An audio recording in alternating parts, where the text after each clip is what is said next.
Hi, my name is Tracy, and this is your marketing update. Today, we are going to be talking about ongoing maintenance for your website. Are you feeling confused about ongoing maintenance and what that really is, what it means? Are you being told you need to pay for managed hosting and you feel like, okay, but I don't feel like I'm getting anything for it? I feel like it's a pretty big price tag. If you're feeling that way, you're not alone. A lot of clients that we talk to feel that way and don't understand what they're being asked to do. So today I'm going to try to bring some clarity to that issue.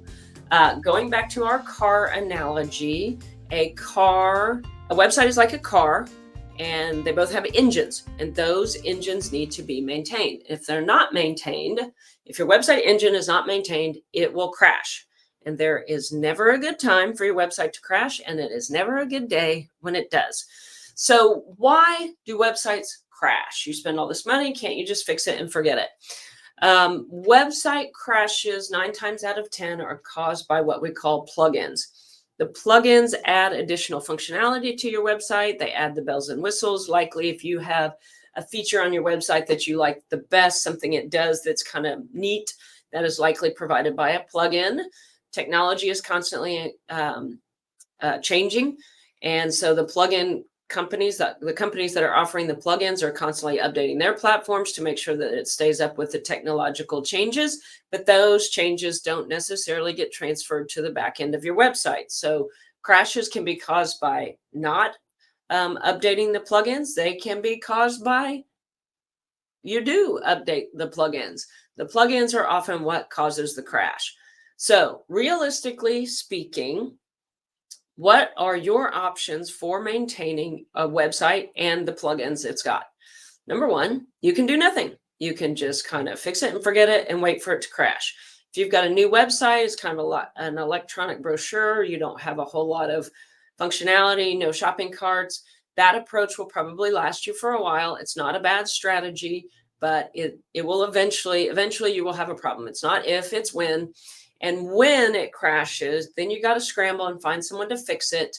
And you may or may not know where your web designer is at that point. We work with a lot of clients that are like, I don't know, whoever built the site, we haven't talked to them since, and we have no idea where they are. So it's a risky gamble, but it is doable for some people. The other option is to set everything to auto update. Well, that seems like a good idea, right? I'll just let it automatically update. Okay, except that sometimes the updates cause the crashes. So again, you may be happily cruising along and your website crashes, and then you got to go find someone to fix it because you don't know why it's crashed. Likely because you had an auto update, and one of the plugins, the update caused the website to crash. So again, there's still bad day. Lastly, you can go in, you can set a schedule if you're a do-it-yourselfer, if you like tinkering with your website. The back end of your website will tell you if any of the plugins need updates. There's a button that says update all. You can just update it all at once. But again, one of those plugins may crash your site. So we recommend, if you're going to go in and do it yourself, that you update each plugin, each item one at a time. That way, if something crashes, you know exactly what it is, you can retract it and then move on to the next. You still have to deal with the rogue plugin or whatever's causing the crash, but you can prevent your entire site from crashing, or at least identify a problem and then go find someone to help you fix it. The last option is something called managed hosting. You pay a monthly fee to a third party, and they basically do all of this for you. They manage the back end of your website. They update the plugins. If you've got a rogue plugin that's causing crashes, they will identify that and communicate it to you. Now, it doesn't necessarily mean that they will fix it, but they at least tell you, hey, you've got a problem. This is what we recommend. This is how much it will cost. Just like when you take your car to get your oil changed, they're like, oh, you have all these other issues that you need to pay for. So there are a lot of different levels of managed hosting. There are a lot of mixed messages and misunderstandings around what managed hosting really is, but we are out of time today.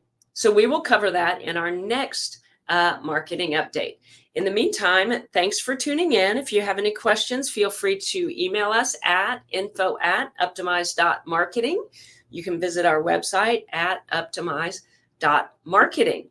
Thanks for tuning in, and we look forward to seeing you next time.